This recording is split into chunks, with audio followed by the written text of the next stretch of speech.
Hello and welcome to my thoughts on Don't You Forget About Us. If you haven't read it yet, you can click here to watch my video, and I will read it for you with all kinds of dumb voices. Everyone ready? Let's go. We're on a field trip. We're hiking through some mountains to see some birds. All of the important kids are there, and Applejack and Rarity. Which, I know they're just there because they're sisters, but really good options for this specific field trips, just because it's exactly up Applejack's alley, and it's exactly not in Rarity's, and it just does a good job at capturing her relationship with Sweetie Belle. Even though she's going to complain the entire time and doesn't want to be there, she's still there, and who better to cause a distracting problem than Rarity? So Rarity gets herself into a mess, and then the Crusaders sneak off.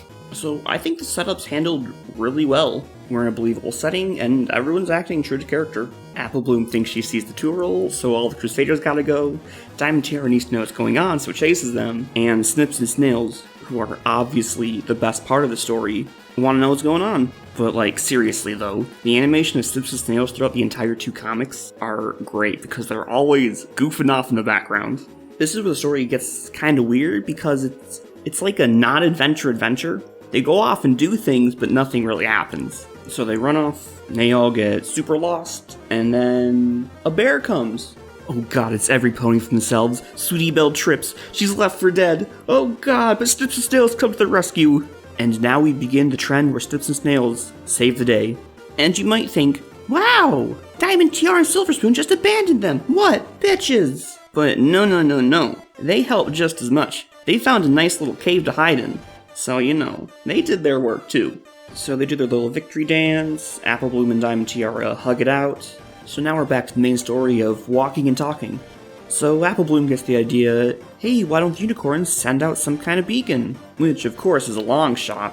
But somehow they managed to string together a decent enough flare spell. It doesn't really work, but it almost does. So after Sweetie Belle fails, Diamond Tiara's like, we have a damn Pegasus! Which is a valid point. We all know how this is gonna go. So Apple Bloom gets mad, runs off, everyone goes with her. Even Silver Spoon, good on her. Then Diamond Tiara falls off the cliff, oh god! Then Apple Bloom falls off the cliff, oh god! And part 1 ends on a cliffhanger. Literally. And this is what I mean when it's like a weird non-adventure adventure, because I'm pretty sure the cliff is the major conflict of the story. This is the major moment where they all work together to achieve a goal. Silver Spoon becomes a stool. Sweetie Belle, Snips, and Snails use as much magic as they can to lift Scootaloo up, and she flaps her little wings as hard as she can to break off a branch.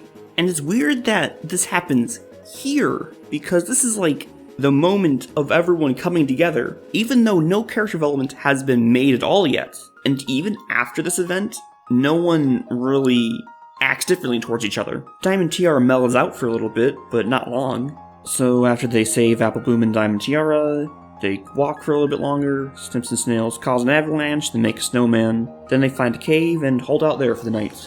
And again, Snips and Snails come to the rescue, making a fire, like the true mountain kings they are. And this is where the character development really happens. Not because of a conflict or leading up to a conflict, it just happens here. So everyone talks about their problems. The Crusaders aren't really anything new, as, main characters, we focus in on their problems a lot. And we don't really know much about Silver Spoon. She's just an accessory to Diamond Tiara, and this story isn't any different. But she has an important role of voicing Diamond Tiara's internal conflict, which is important because she would never do that herself. So just having that subtle look into her family life is really nice. But the characters who really benefit the most from this story are Snips and Snails. I'm pretty sure they're meant to be the focus. They not only save Sweetie Belle from the bear, they save everyone from the bear. I brought this up earlier. Even though they're not in the foreground a lot, they're always in the background doing something. Sure, most of the time it's throwing mud at each other, or parading as mountain kings, or building a snowman. Sometimes they throw rocks and lure bears away. They were integral in rescuing Apple Bloom and Diamond Tiara. They also were the only ones who could make a fire, which goes back to the point they make in the cave. everyone just notices the dumb shit they do, but no one notices when they're being super awesome. But the important thing is, they know they're cool, and we know they're cool. So they go to sleep, they wake up, and there's a tutorial, and then they get saved. Then they get home, they all have a little bit more of an understanding of each other, just a little bit, and then our heroes ride off into the sunset. The end. It's hard to judge the plots of this story, because it's more of a slice of life-y kind of thing. You know, they just hang out and talk, and that's not a bad thing. The actual writing is pretty good, the story flows really well, the characters all feel well written, and probably one of the more important things, I never really got bored reading through it. It was just a fun little adventure. So yeah, what did you guys think? Let me know all about it. That's it for this video. Until next time.